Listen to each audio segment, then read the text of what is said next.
오늘은 계시록이 증언하는 휴거 첫 번째 말씀을 드리겠습니다. 본문 말씀은 요한계시록 3장 10절 11절 말씀이 되겠습니다. 네가 나의 인내의 말씀을 지켰은즉 내가 또한 너를 지켜 시험의 때를 면하게 하리니 이는 장차 온 세상에 임하여 땅에 거하는 자들을 시험할 때라. 내가 속히 오리니 네가 가진 것을 굳게 잡아 아무도 네 면류관을 빼앗지 못하게 하라. 오늘 이 본문 말씀은 요한계시록 3장 7절로 13절에 나오는 말씀인데요. 이 본문 말씀은 빌라델비아 교회에 대한 말씀입니다. 이 교회는 신실한 교회로 그렇게 알려져 있습니다.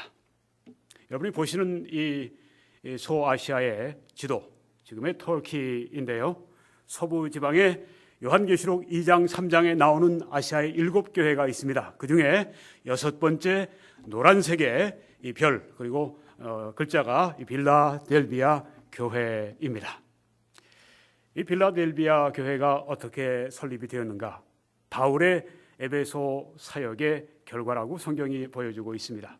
사도행전 19장 보면 바울이 그들을 떠나 제자들을 따로 세우고 두란노 서원에서 날마다 강론하니라.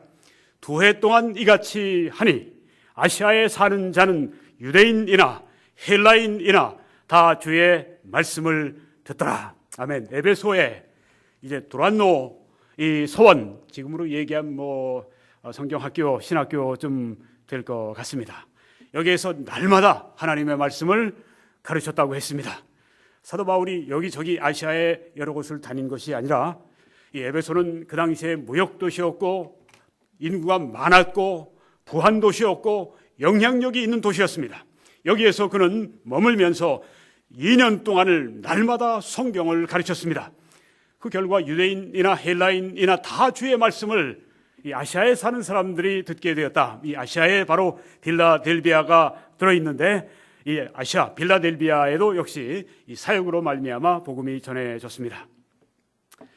교부 이그나티우스 교부는 초대교회의 지도자들입니다. 사도 이후에 일어난 지도자들이 그들인데 이그나티우스라고 하는 그 중에 한 분은 순교를 하기 위해서 로마로 가던 중에 격려와 교훈의 서신을 이 빌라델비아 교회에 보냈다고 합니다. 유명한 순교자 서머나의 폴리캅, 사도 요한의 직계제자 서머나의 폴리캅이 순교할 때 이 빌라델비아 교회의 몇몇 성도들이 또한 순교자가 되었다고 합니다. 이들은 이 빌라델비아 교회는 그 무서운 이슬람에 통치하던 때에도 신실한 믿음을 수호하고 지켰던 것을 역사가 증언하고 있습니다. 다른 모든 교회들이 다 이슬람에 저들이 항복했을 때 이들은 끝까지 결국은 14세기 중반에 이들도 굴복하게 되었지만 마지막까지 믿음을 지켰던 것을 보여주고 있습니다. 요사이 아이시스 같은 이런 그 극단적 이슬람주의자들이 그리스도인들을 어떻게 해치는지 여러분들이 잘 알고 계십니다.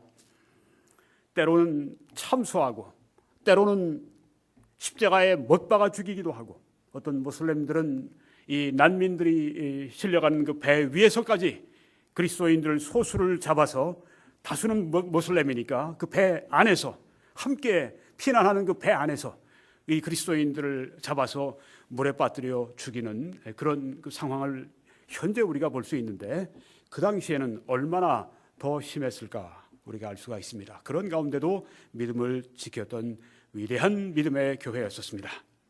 우리 주님은 이렇게 3장 8절에서 칭찬해 주셨습니다. 내가 네 행위를 아노니 네가 작은 능력을 가지고서도 내 말을 지키며 내 이름을 배반하지 아니하였도다고 말씀을 했습니다. 그들이 적은 능력이었지만 그들은 하나님께 충성을 다하고 그리스도의 이름을 배반하지 않은 그런 신실한 소수의 사람들이었습니다.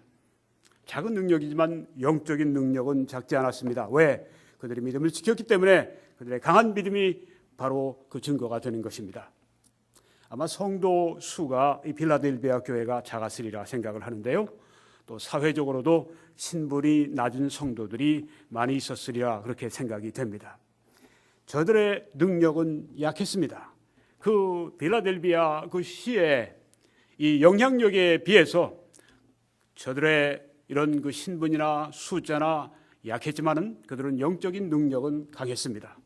그들은 거룩한 성도들이었고 복음 전파와 사역에 강했던 그런 모범적인 성도들이었습니다. 이 빌라델비아 교회는 전환란, 전천년설 세례주의에 의해서 보게 되면은 그 관점으로 보게 되면은 예수 그리스도의 신부로서의 교회를 나타내고 있다고 하는 것입니다.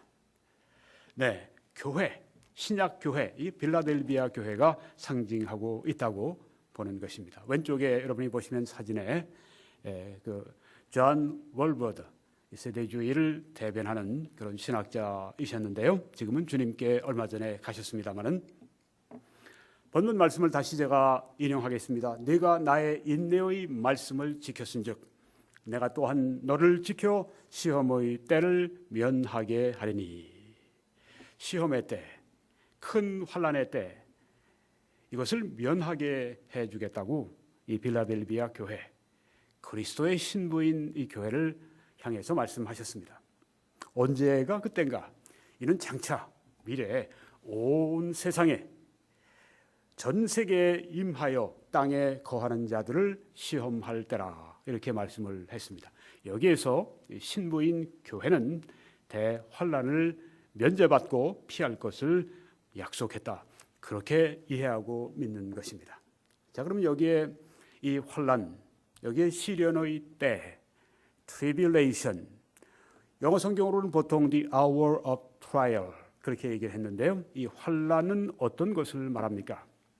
그 환난의 성격을 잠시 말씀을 드려야 되겠습니다. 성경에 보면 다니엘서의 70번째 이레가 바로 이 환난, 대환난을 말씀하고 있다고 하는 것입니다.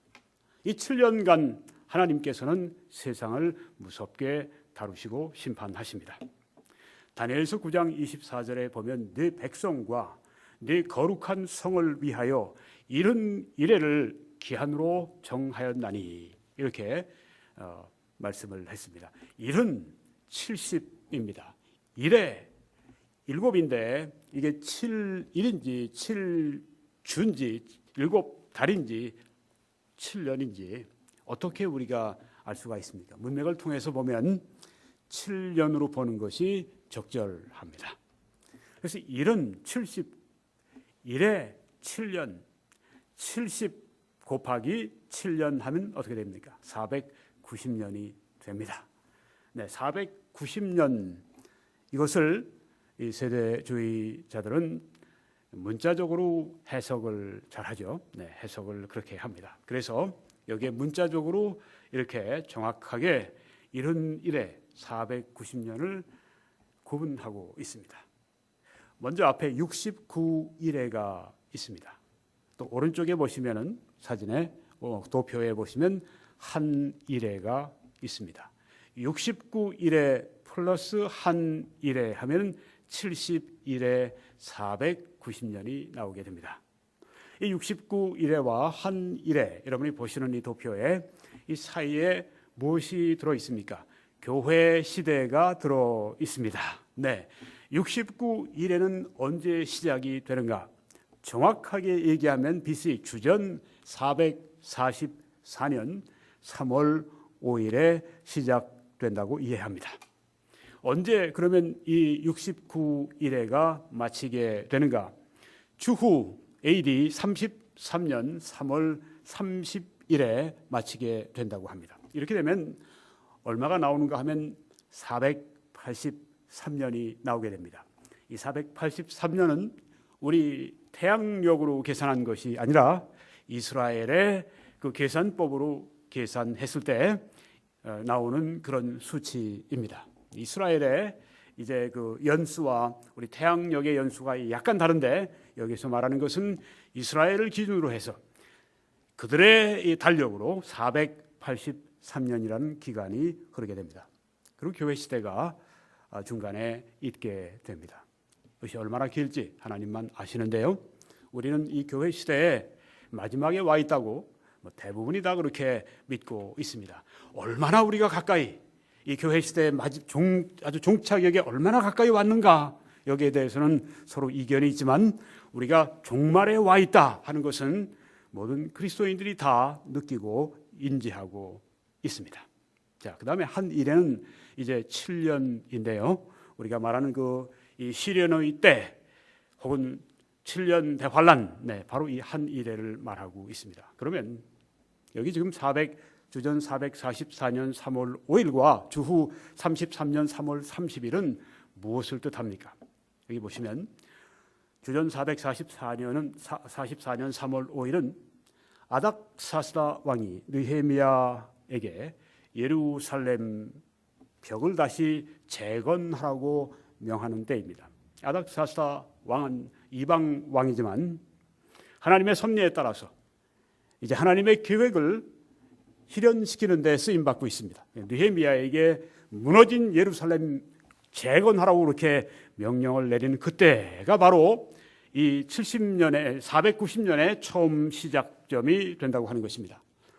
그리고 이제 483년 69 이래의 마지막 때가 언제인가 하면 AD 33년 3월 30일인데 이것은 예수 그리스도께서 호산나 찬송을 받으시면서 예루살렘 성으로 입성하시는 바로 그때 사람들이 호산나 호산나 찬송하면서 예수님이 예루살렘에 나귀를 타고 들어오실 때 그때 찬송을 드리던 그때를 말합니다. 예수님은 그 이후에 며칠 후에 4월 3일 날 십자가에서 돌아가셨고 그리고 사흘 후에 4월 5일 날 죽음에서 부활하셨습니다. 여러분이 보시는 것처럼 이 세대주의자 전천년 전환란설 주장하는 분들은 성경을 문자적으로 보기 때문에 하루까지도 정확하게 이렇게 계산해내는 것을 볼 수 있습니다. 참 놀랍습니다. 이런 것을 이렇게 계산해내는 사람들은 분명히 뛰어난 수학 실력이 있는 사람들임에 틀림이 없습니다. 자, 그래서 이 다니엘서 9장 25절에부터 27절까지 이 490년에 대해서 말씀이 나오는데요. 이제 이 말씀을 보겠습니다. 예루살렘을 중건하라는 영이 날 때부터 아닥사스다 왕이 느헤미야에게 명령하는 그 때부터 그때가 주전 444년 3월 5일이죠. 기름 부음을 받은 자 곧 왕이 일어나기까지 예수 그리스도께서 호산나 찬송 받으시면서 나귀를 타고 이제 예루살렘에 들어가시는 그때가 주후 33년 3월 30일입니다. 7일에와 62일에가 지날 것이요. 7일에는 49년, 62일에는 43년 이렇게 되어집니다.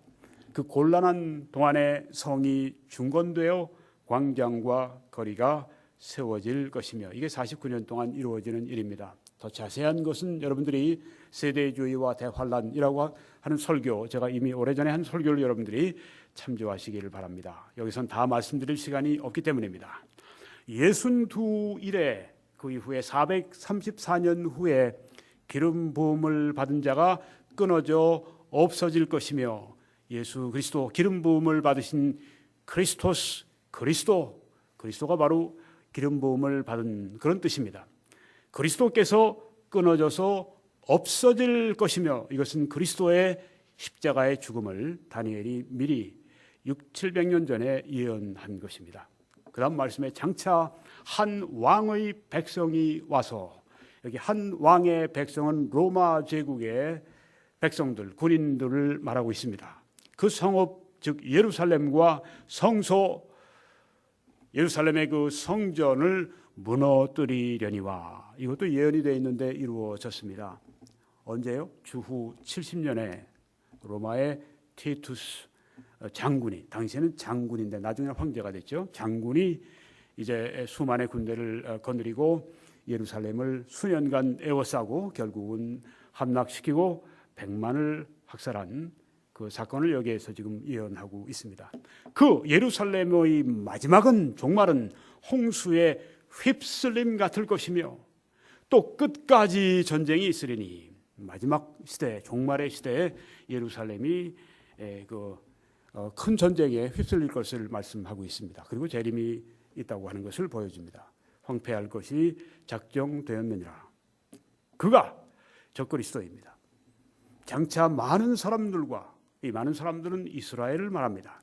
더불어 한 일에 7년 동안의 언약을 굳게 맺고 그가 그 일회의 절반의 제사와 예물을 금지할 것이며 3년 반이 되면 이제 그 조약을, 언약을 깨뜨려 버립니다.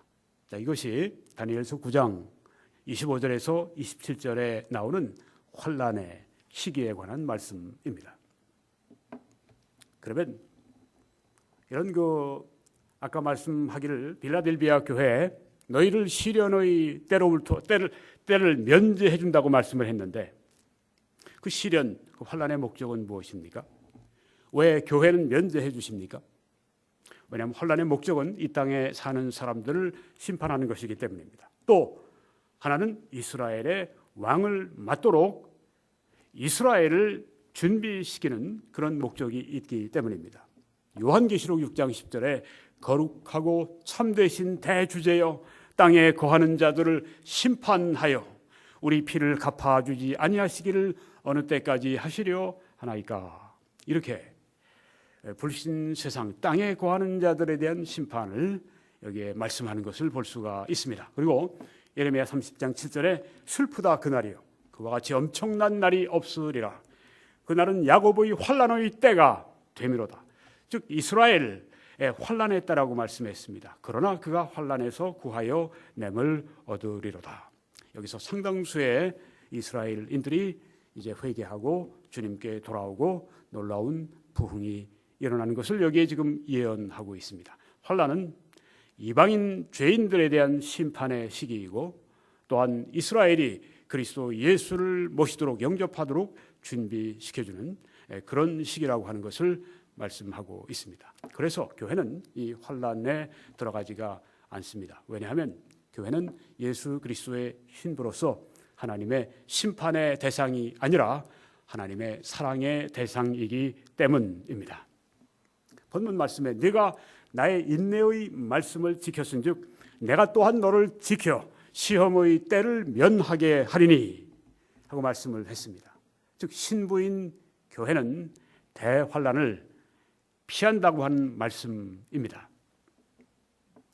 그리고 그 다음 11절에 내가 속히 오리니 네가 가진 것을 굳게 잡아 아무도 내 면류관을 빼앗지 못하게 하라고 말씀을 합니다. 즉 내가 속히 온다고 하는 이 임박한 휴거와 관련된 가르침인 것을 보여주고 있습니다. 무엇이요? 너를 지켜 시험의 때를 면하게 한다 하는 이 말씀입니다. 교회는 이 환난 시기가 시작되기 전에 하늘로 끌어올림을 받는 휴거를 경험하게 될 것입니다. 그리고 그 다음 이 땅에 7년 동안 대환란이 불신 세상을 심판하시고 이스라엘을 또한 준비시키시는 그런 대환란의 시기가 있게 될 것입니다. 오늘 이 본문 말씀에서 내가 또한 너를 지켜 시험의 때를 면하게 하리니 이렇게 우리 개역 개정이 번역을 했습니다. 영어 말씀을 밑에 보시면은 I also will keep you from the hour of trial 이렇게 말했습니다. 이것은 나 역시 내가 또한 너를 이 시험의 때로부터 지켜준다고 말씀을 한 것입니다. 중간에 보시면 제가 번역을 그렇게 했습니다. 시험의 때로부터 너를 지켜주리니. 위에 보면 개역개정에 내가 또한 너를 지켜 시험의 때를 면하게 하리니. 시험의 때에 들어가지 않는다고 하는 의미가 개역개정에도 분명히 있는데요. 제가 영어 번역이 다들 이렇게 되어 있습니다. 그래서 그것을 제가 번역을 이렇게 한다면 시험의 때로부터 너를 지켜주리니 이런 말씀이라고 하는 것입니다. 시험의 때로부터 지켜준다. 시험의 때에 들어가지 않는다. 시험의 때 대환란이 시작되기 직전에 교회는 휴거한다. 이렇게 전환란 전천년설이 믿고 신봉하고 있습니다. 그런데 어떻게 후환란설은 이해를 하고 있습니까? 여기 왼쪽에 사진 보시게 되면 유명한 로버트 건드리 박사가 있습니다. 이분은 후환란설을 주장하는 분입니다. 후환란설은 교회가 휴거를 7년 환란 시기 이 직전에 하는 것이 아니라 7년 환란 시기가 마칠 때 한다. 휴거는 후 환란기의 마지막에 휴거가 일어난다. 이렇게 믿고 있습니다. 이렇게 믿는 분들이 또 많이 있습니다. 우리가 또 이런 분들이 신봉하는 것을 후환란설 또 혹은 역사적 전천년설 그렇게 말하기도 합니다. 하여튼 이 7년이라고 하는 이 환란 기간 동안에 환란 시기에 참여하지 않고 교회가 먼저 휴거합니다. 하늘로 끌어올림을 당합니다. 이렇게 믿는 사람들이 전환란 전천년설 주의자들이고요. 아닙니다. 이 7년 환란기에 끝날 때 교회는 휴거됩니다. 이렇게 믿는 분들이 후환란설을 주장하는 분들이 역사적 전천년설 주의자들입니다. 자, 그럼 어떤 해석이 더 타당성이 있을까요? 오늘 우리가 그 전치사 하나를 가지고 어떻게 우리가 하나님 말씀을 이해하는지 그거 오늘 말씀을 드리고 마치려고 합니다. 자, 여기 보면 시험의 때에서 면제한다는 그 말씀, 혹은 시험의 때에서 지켜준다고 하는 그 말씀, 이 말씀을 어떻게 이해를 하는가 하면 이 후환란설은 시험의 한가운데로부터 너를 지켜준다 이렇게 이해를 한다고 하는 것입니다. 네, 그러니까 이 환란 시기의 마지막에 그 환란 시기에 그 시험에 빠져 있는 시험 가운데 있는 이 교회, 그 시험 가운데로부터 너를 지켜준다 이렇게 해석을 합니다. 전환란설은 어떻게 해석을 합니까? 시험의 때로부터 너를 지켜준다. 즉 7년 환란기 이제 그때 들어가지 않도록 미리 7년 환란기가 시작되기 전에 너를 끌어올린다. 즉 시험의 때로부터 너를 지켜준다. 이렇게 해석을 합니다. 왜 그런가? 네, 여기 지금 전환란설 주창하는 월버드 박사에 의하면 다수의 공인된 영어 번역들이 그렇게 번역을 하고 있기 때문입니다. 그렇게 말을 합니다. 네, 우리 개역 개정도 시험의 때에서 면제하게 하리니 이렇게 보면 이 전환란 전천년설을 이제 후원하는 그런 번역이 되어 있습니다. 영어 번역들이 다 대부분 그렇게 번역하고 있다고 하는 것입니다. 즉 교회가 7년 환란기에 시작되기 전에 휴거한다고 하는 것을 이 영어 번역본들이 심지어 우리 개역 개정도 그렇게 지지하는 것으로 그렇게 번역이 되어 있다고 하는 것입니다. 두 번째는 왜 교회는 7년 환란기 전에 휴거하는가? 이유는 본문 오늘 우리 보았던 요한계시록 3장 10절로 11절과 또 아주 함께 이렇게 가는 병행이 되는 구절이 있습니다. 그것이 요한복음 17장 15절입니다. 이걸 함께 보게 되면 요한복음 17장 15절을 보게 되면 거기에 나오는 이 전치사 에크라고 하는 영어로는 from 무엇으로부터 혹은 out of 무엇 그 자체로부터 이런 이 전치사가 들어 있는데 그것을 이 본문 말씀을 이해하는데 아주 빛을 던져주는 말씀이 있다고 하는 것입니다. 본문 말씀은 이것입니다. 시험의 때로부터 너를 지켜주리니. 그러니까 시험 자체에 시험의 때에 들어가지 않게 해준다. 시험의 때로부터 너를 지켜준다 했으니까 그렇게 지금 이해를 하고 있습니다. 요한복음 17장 15절은 무슨 말씀입니까? 우리 개역 개정을 보면 내가 비옵는 것은 그들을 세상에서 데려가시기를 위함이 아니요 다만 악에 빠지지 않게 보존하시기를 위함이니이다. 자, 여기 세상에서 옆에 에크라고 제가 적었습니다. 또 노란 글자 뒤에 악에 빠지지 않게 그 뒤에 에크라고 제가 이렇게 적어 놓았습니다. 왜냐하면 헬라 원어에는 세상으로부터 혹은 악으로부터 이렇게 말을 할 때 에크라고 하는 그런 전치사를 썼기 때문입니다. 오늘 좀 신학적인 것을 얘기하기 때문에 조금 복잡합니다만은 여러분들이 잘 들으시면 이해도 하실 수 있고 또 아주 중요한 이 진리이고 여러분들이 이렇게 해서 성경을 우리가 이해하고 있구나 하는 것을 아시게 됩니다.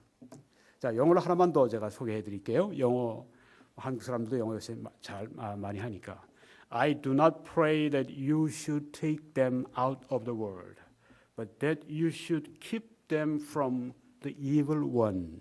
이렇게 말을 했습니다. 이걸 제가 직역을 해보겠습니다. 내가 비옵는 것은 그들을 세상에서, 즉 예수님이 기도하시는 것은 저 제자들 그리스도인들을 세상에서 데려가시기를 위함이 아니요. 예수님이 제자들을 하나님 이 제자들 저를 따르는 자들을 이 세상으로부터 데려가 주십시오. 이렇게 기도하신 것이 아니라 다만 악한 자로부터 악한 사탄으로부터 지켜주시기를 위함이니이다. 악한 자로부터 사탄으로부터 저들을 지켜주십시오. 이렇게 예수님께서 기도하셨습니다. 예수님이 기도하신 것은 제자들이 세상으로부터 이렇게 하나님께서 세상으로부터 그들을 데려가시도록 그렇게 구한 것이 아니라 악한 자 사탄으로부터 그들을 지켜주시도록 예수님께서 제자들을 위해 기도하신 것을 여기에 지금 말씀하고 있습니다. 여기에 지금 세상에서 세상으로부터 이런 뜻입니다. 또 악한 자로부터 악한 자로부터 똑같이 에크라고 하는 그런 헬라어 단어가 전치사가 쓰여졌습니다. 이걸 어떻게 보느냐 하는 것입니다. 이것에 따라서 전천년설이 되느냐 아니면 전환란설이 되느냐 아니면 후환란설이 되느냐 이런 차이가 나오게 됩니다. 목사님 뭐 이렇게 까다롭게 그렇게 성경을 봅니까? 왜냐하면 하나님께서 우리들에게 가장 정확하고 어떤 면에서는 까다롭기로 아주 정평이 나 있는 아주 세세하고 또 정확하기로 세계에서 으뜸인 이 헬라어라고 하는 이 언어를 통해서 하나님의 말씀을 주신 것입니다. 왜냐하면 하나님의 말씀을 가장 정확하게 우리들에게 주시기를 원했기 때문입니다. 그래서 우리는 하나님의 뜻을 정확하게 이해하기 위해서 좀 땀을 흘려야 됩니다. 좀 우리 머리를 써야 합니다. 배워야 합니다. 그래서 이런 것이 나올 때마다 난 저런 거 난 안 믿어도 난 저런 거 공부 안 해도 난 잘 믿을 수 있어. 그렇게 생각하지 마시고요. 이것도 우리가 하나님의 말씀을 배우고 순종하기 위한 지나가는 과정이다 생각하시고 조금만 더 배우시면 이제 마치게 되겠습니다. 이렇게 월버드 박사님은 말씀합니다. 전치사 에크는 취한다, take 이렇게 물건이 있으면 집어가는 거, 취한다 이런 take 취한다 이렇게 그런 이 단어와 함께 쓰여질 때는 어떻게 우리가 이해하는가 하면 무엇의 한가운데로부터라는 뜻이 된다고 하는 것입니다. 그러니까 저들을 세상으로부터 데려가 주십시오. 취해 주십시오. 그렇게 예수님이 기도하지 않으셨는데 세상으로부터 취해 간다. 이런 표현일 때는 그 한가운데로부터 즉 세상 한가운데로부터 그로부터 세상 한가운데로부터 이렇게 데려간다. 이런 의미로 이 에크가 take 취한다와 함께 쓰여지면 무엇의 한가운데로부터라는 뜻이 된다고 하는 것입니다. 그래서요. 그들을 세상에서 데려가시기를 위함이 아니요 말씀했을 때 여기 세상에서 세상으로부터 데려가신다. take라고 데려가신다. 이런 표현은 그 세상 가운데에서 있는 세상 가운데서 데려가신다. 이런 뜻으로 이해하게 된다고 하는 것입니다. 그런데 이 전치사 에크가 지킨다 하고 함께 쓰여질 때, 즉 이제 그 너희를 환난의 때로부터 지킨다 이런 표현이 있을 때 이것은 무엇의 한가운데로부터보다 무엇에서부터가 더 적합하다고 하는 것입니다. 그래서 적용을 하면 악한 자로부터 에크, 자로부터 무엇으로부터 에크, 악한 자로부터 사탄으로부터 지켜주시기를 위함이니이다. 네, 여기에서 이 지켜주신다, keep, 지켜주신다, 에크가 이처럼 지킨다, 보호한다 이렇게 함께 쓰이게 되면은 그 가운데에서 나를 지키는 것이 아니라 그것으로부터 나를 지키는, 악한 자로부터 지킨다고 할 때 악한 사탄의 손 안에 들어가 있으면서 나를 지키는 것이 아니라 악한 자 자체로부터 나를 지켜준다, 그런 의미가 있다고 하는 것입니다. 그래서 이 말씀은 어떤 뜻이냐 하면 그리스도인은 악한 자로부터 보호를 받지만 악한 세상의 한가운데로부터 취하여지지는 않는다, 그런 뜻이 있다고 하는 것입니다. 네, 좀 쉽지 않은 그런 말이지만 이제 이 뜻은 명백합니다. 예수님께서 저들을 이 세상으로부터 데려가시기를 구함이 아니오라고 말씀했는데, 그 말씀은 이 악한 세상 가운데에서 데려가시는 것을 뜻하는 것이었고, 또 예수님께서 악한 자로부터 저들을 지켜주시기를 구하셨는데, 바로 그것은 악한 자 사탄으로부터 그 안에서 사탄의 손 안에서 지켜지는 것이 아니라 아주 사탄으로부터 멀리하는 사탄으로부터 보호를 받는 것을 이 말씀이 말하고 있다 한다고 하는 것입니다. 그래서 이제 마치겠습니다. 교회가 환난을 통과한다면 이런 표현을 썼을 것입니다. 디아, 통해서, 혹은 내내, 또 혹은 엔, 환난 안에서, 이런 표현을 사용했을 것입니다. 월버드 박사나 또 존 메가더 박사나 이런 이야기를 우리들에게 해주고 있습니다. 환난 속에서, 환난 안에서, 혹은 환난을 통해서, 환난 내내, 이런 표현을 성경이 썼을 것이다. 교회가 환난을 통과한다면 그런 뜻입니다.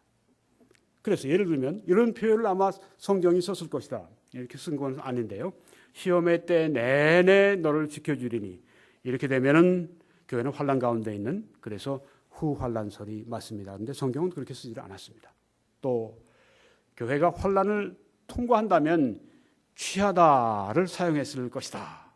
네, 아까 취하다 이렇게 그 에크, 그 무엇으로부터 그 표현과 취하다 이렇게 그 두 이 단어가 쓰여지게 되면 이것은 그 가운데에서 취해지는 것을 말하는 것이죠.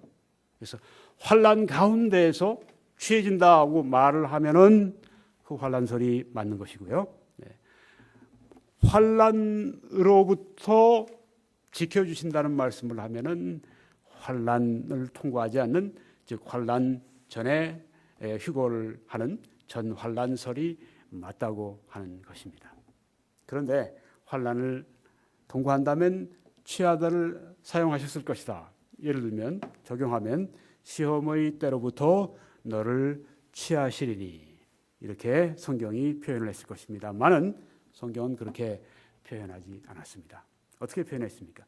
시험의 때로부터 너를 보호하리니, 지켜주리니, 무엇으로부터와 또 보호하리니, 지켜주리니, 이런 표현을 쓰게 되면은 그 가운데에서가 아니라 그 자체로부터 나를 지켜준다, 전환난설이 되는 것이고요. 만약에 무엇으로부터와 취하시리니, 취한다, 이런 표현이 같이 쓰여지게 되면 그것은 그 가운데로부터 취하신다, 즉 그것은 그 환난 가운데에서, 즉 후환난설이 된다고 하는 것입니다. 네, 그래서 이처럼 이 성경 말씀을 우리가 이해하는데 이런 전치사가 어떤 동사하고 이렇게 만나느냐에 따라서 그 의미가 이렇게 달라질 수 있다 하는 것을 우리가 오늘 배웠습니다. 쉽지 않은 그런 내용인데요. 네, 이거 가지고 아주 그냥 기라성 같은 신학자들이 그냥 아주 골치 아프게 서로 신학 논쟁을 벌이곤 하는데 오늘 그것을 여러분들에게 설명하느라 저도 진땀을 뺐습니다. 그렇지만은 여기에 분명히 우리가 배우게 되는 것은 이 에크 무엇으로부터라고 하는 것이 취하다라고 하는 이 표현과 쓰여졌더라면 이것은 그 가운데에서 그러니까 환난 가운데에서 취했다. 후환란설이 된다고 하는 것이죠. 근데 성경은 이렇게 쓰지 않았습니다. 어떻게 썼습니까?